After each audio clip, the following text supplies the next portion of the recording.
जो मेरे इस वीडियो को देख रहे हैं मैं उसको अपनी इस वीडियो में हार्दिक स्वागत करता हूं। और मैं एक शिक्षक होने के नाते मैंने कुछ जो भी समस्याएं को फेस किया है, सामना किया है, मैं उन सभी को अपने आप सबों के बीच में रखना चाहता हूं। हम जब भी स्कूल पहुंचते हैं और स्कूल पहुंचने के बाद जब हम अपने कक्षा में जाते हैं तो हम देखते हैं कि बच्चे कक्षा से निकल के बाहर इधर उधर घूमते रहते हैं और अगर शिक्षक मौजूद ना हो, जैसे ही आप रजिस्टर लेकर या अपने कक्षा में आप क्लास टीचर होने के नाते, वर्ग शिक्षक होने के नाते जैसे ही कक्षा में प्रवेश करते हैं, आप पाते हैं या मैं पाता हूं कि मेरे कक्षा में शोरगुल हो रही है और कुछ बच्चे आपस में उलझे हुए हैं। तो सबसे पहली जो उलझन होती है वो क्या होती है कि कक्षा में सफाई का जो समस्या है, तो वो कक्षा का जो समस्या है सफाई कैसे होगी। तो पहले से भी ये नियम चला रहा है कि जो भी है आपका रजिस्टर के रोल नंबर के अनुसार सफाई करना है, लेकिन अब इसमें कुछ बच्चे उदंड होते हैं। आपका मैंने देखा कि 1 से 10 तक जो कक्षा जो रोल नंबर होता है वहां तक के बच्चे अच्छे से सारा कुछ कर देते हैं, लेकिन उसके बाद में ज्यादा ये हो जाती है, मतलब समस्या पैदा हो जाती है, बच्चे बात को नहीं सुनने लगते हैं।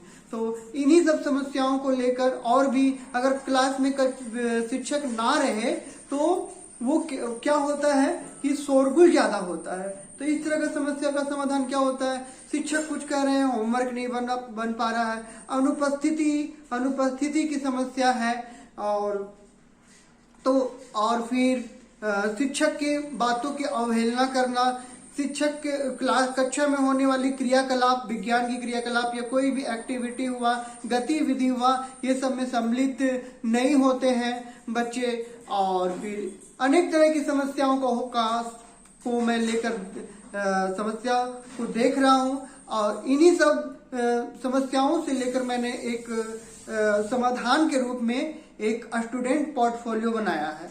मैं अभी उसका दिखाऊंगा कि स्टूडेंट पोर्टफोलियो क्या है।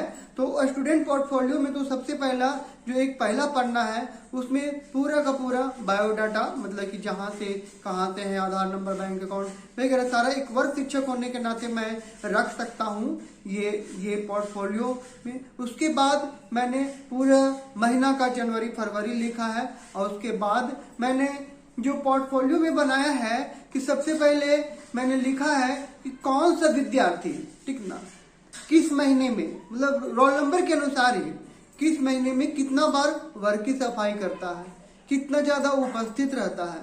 अगर विद्यालय में बेवजह अनुपस्थित रहता है तो उसके लिए फाइन, जो विकास कक्षा में ही विकास में ही काम दे, उसके लिए भी मैंने मेंशन कर रखा है।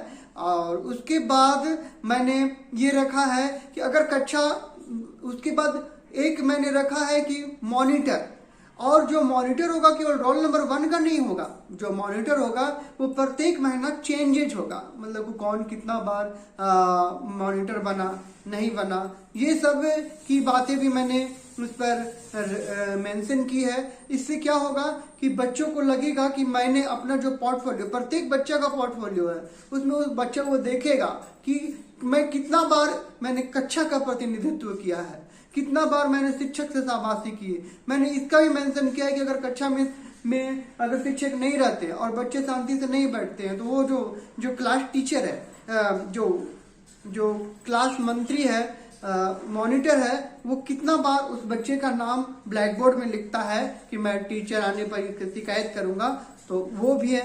तो ये सारी मैं विस्तार से बताऊंगा, वीडियो ज्यादा ना लंबा हो जाए। और तो ये सारी बातों समस्याओं को मैंने पोर्टफोलियो में लाया है और तो मैं आपको दिखाऊंगा। और कहीं पर भी इसमें कुछ अगर गलत दिख रहा है या लग रहा है तो आप मुझे कमेंट बॉक्स में करके बताएं और मैं लिए चलता हूँ वो पीडीएफ में कि क्या मैंने बनाया है। तो आइए देखते हैं और आशा होगी कि आपका सुझाव मुझे मिले। नमस्कार। तो ये हमारा स्टूडेंट पोर्टफोलियो है और मैंने यहाँ पे सबसे पहले स्टूडेंट पिक्चर के लिए लगा रखा है जगह। तो यहाँ पर बच्चे अपनी फ़ोटो चिपका सकते हैं। और मैंने सबसे पहले नाम, father's name, mother's name, class, roll number, school, Aadhaar number, bank account, address, mobile number और what is aim of life. और मैंने नीचे में क्लास टीचर सिग्नेचर और स्टूडेंट सिग्नेचर रखा है पहले पेज पे। ये सारा का सारा मैंने पहले पेज पे रखे हुए हैं। जैसे इसको मैं दिखाता हूँ, ये आपका जो सारा का सारा है मैंने यहाँ पे रखा है।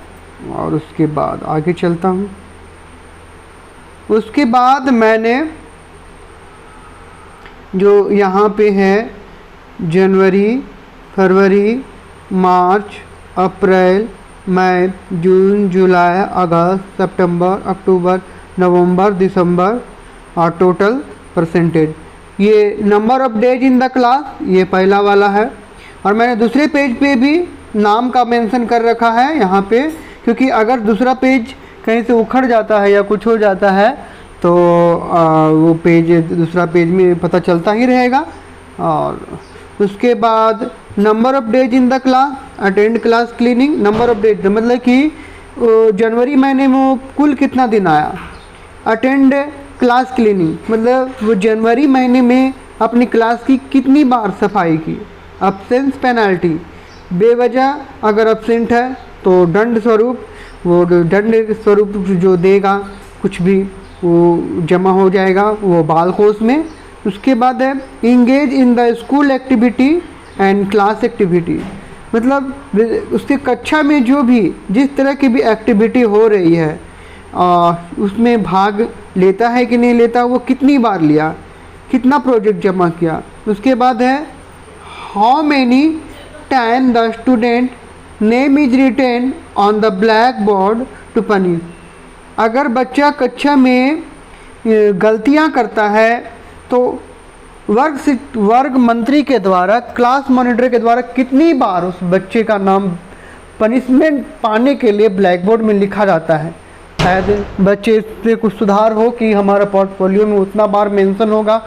उसके बाद है some of the student work that has given a new sign to the all class, कुछ ऐसा कार्य जो बच्चों के द्वारा किया जाए, जो ऐसा कार्य हो बच्चों के द्वारा जो पूरे कक्षा के बच्चे को अचंभित कर दे। और वो कितनी बार करता है, जैसे गाना अच्छा गा के या कुछ अच्छा प्रोजेक्ट ला के, इस तरह की बातें। और हाउ मैनी टाइम,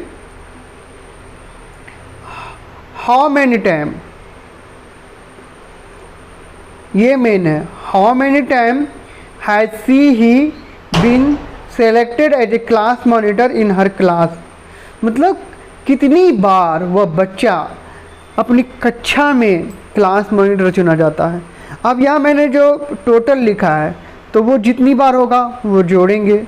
अब जितना दिन स्कूल खुला रहा उससे जोड़ के प्रत्येक बच्चा का टोटल करके ये नंबर ऑफ द क्लास, उससे परसेंटेज निकालेंगे, अटेंड क्लास निकालेंगे, परसेंटेज निकालेंगे। अब परसेंटेज निकालने के बाद ये जो टोटल डेज होगा, यहाँ पर भी सारे का सारा जो डेज होगा, ठीक, और वो जो डेज होगा उसी से मैं रिजल्ट के बारे में ये रिजल्ट निकालूंगा। और ये अपने अपने सोच पे रिजल्ट निकालना है। और मैंने जो सोचा है, तो मैंने सोचा यही है कि इसको करने के लिए कुछ करना नहीं है, बस आप टोटल डेज जो ये कर दीजिए। और मतलब कि टोटल डेज करके और उसको जितना भी यहाँ से आया तो टोटल डेज, मतलब यहाँ का भी टोटल डेज, यहाँ का भी टोटल डेज और यहाँ का भी जितना दिन आया वो सभी टोटल करके यहाँ पर रिजल्ट निकालेंगे। और जिसका जो ज़्यादा होगा उससे हम एक मूल्यांकन कर सकते हैं और बच्चों को उसी के आधार पर नंबर भी दे सकते हैं। ये क्लास टीचर के द्वारा दिया जाएगा, जो बच्चों पर के लाइफ में काफ़ी प्रभावित कर सकती है। लेकिन ये जो यहाँ पे जो मैंने मेंशन कर रखा है कि how many time the student name written on the black board to punish, तो यहाँ पर एक समस्या मैंने हमेशा देखी है कि कुछ बच्चे ईर्ष्यावश भी कुछ बच्चे का नाम लिख देंगे। तो यहाँ कुछ ये समस्या रह जाएगी। अगर बच्चे ईमानदारी से सब कुछ करते हैं तो समस्या नहीं होगी। और दूसरी समस्या ये भी है कि हम सभी शिक्षकों को केवल फिजिकली रूप से कक्षा में नहीं आना है, मेंटली रूप से भी आना है, और इसके लिए हमेशा तैयार रहें और सजग रहें। इन्हीं सब बातों को लेकर मैं ये समस्या को बंद करता हूँ। और क्या इसमें सुझाव होगा, आप ज़रूर सुझाव दें। धन्यवाद।